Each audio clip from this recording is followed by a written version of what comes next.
জীবনে যতদিন শুক্রবার পাবেন 4টা আমল করতে ভুল করবেন না।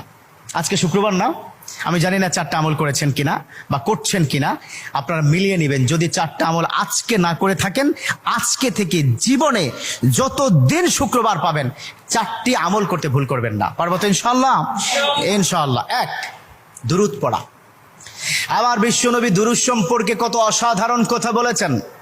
একজন সাহাবা এসে বললেন, ইলা রাসূলুল্লাহ সাল্লাল্লাহু আলাইহি ওয়াসাল্লাম, ও নবী, আমি যদি আপনার প্রতি দিনের 1/3 ধরে দুরূদ শরীফ পড়ি আমি কি নিয়ামত পাবো? বিশ্বনবী বললেন, তুমি যদি দিনের 1/3 ধরে আমার প্রতি দুরূদ শরীফ পড়ো তোমার জন্য বিশাল উপকার হবে, আরো বাড়িয়ে পড়লে তোমার জন্য আরো ভালো হবে। সাহাবা মহা খুশি হয়ে গেলেন, ইয়া রাসূলুল্লাহ, আমি দিনের অর্ধেক সময় জুড়ে যদি আপনার প্রতি দুরূদ শরীফ পড়ি তাহলে কি হবে? বিশ্বনবী বললেন, এটা বিশাল